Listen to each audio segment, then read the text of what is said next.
जय हिंद प्यारे विद्यार्थियों, कैसे हो आप सब। आशा करते हैं आप सब बहुत अच्छे होंगे। फ्यूचर परफेक्ट टेंस का कोई असर्टिव सेंटेंस है तो उस सेंटेंस का पैसिव वॉइस किस शर्त पर बनेगा उसे हमें नई चीज क्या ध्यान रखनी।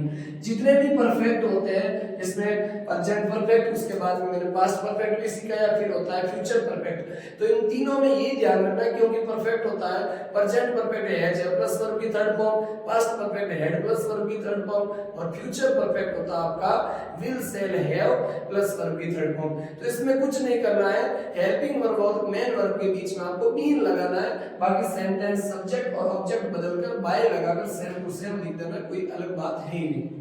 तो हम ये सीखेंगे सब्जेक्ट विल सेल, विल या सेल दोनों में से एक आएगा और हैव वर्ब की थर्ड फॉर्म और उसके बाद में ऑब्जेक्ट, ठीक है ना। तो विल और सेल ये मॉडल होते हैं, इसके बाद में हमेशा वर्ब की फर्स्ट फॉर्म का प्रयोग होता है, तो यहाँ पर हैज का प्रयोग ना होगा, हमेशा हैव का प्रयोग होगा।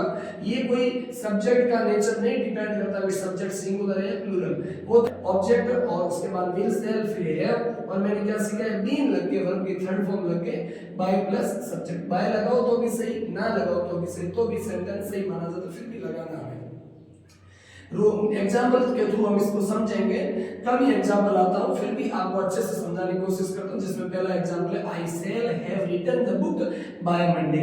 मतलब मैं इस पुस्तक को आने वाले सोमवार तक लिख चुका हूंगा या आपको पूरी लिख चुका हूंगा, ठीक है ना। हैव रिटन का मतलब पूरा काम कर चुका हूंगा फ्यूचर के अंदर, ठीक है ना। तो ऑब्जेक्ट क्या है द बुक, द बुक आगे आगे इसके अकॉर्डिंग विल और उसके बाद में हैव बीन, हैव लग गया, उसके बाद बीन लग के वर्ब की थर्ड फॉर्म और राइट है, राइट की थर्ड फॉर्म लिखी हुई, इसमें थर्ड फॉर्म ढूंढने की जरूरत ही नहीं है। फिर बाय किसके द्वारा, मेरे द्वारा, आई का आई सब्जेक्टिव केस है, इसका ऑब्जेक्टिव केस क्या हो जाएगा मी, फिर बाय मंडे। अगला we shall have informed the manager, हम मैनेजर को इन्फॉर्म कर चुके होंगे, फ्यूचर के अंदर कोई काम पूरा होगा तो क्या कर चुके होंगे, the manager will have been informed by us, हमारे द्वारा मैनेजर को इन्फॉर्म किया जाएगा।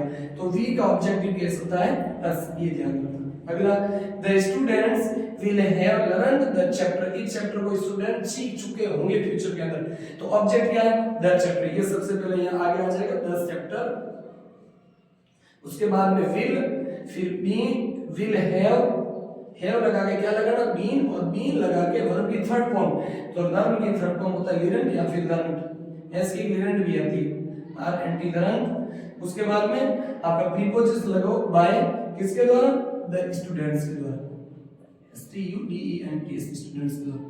तो इस तरीके से आप कोशिश करते हैं, ये passive voice based on tense हमारे 8 इंपॉर्टेंट रूल इस वीडियो के साथ में कंप्लीट होते हैं। जय हिंद।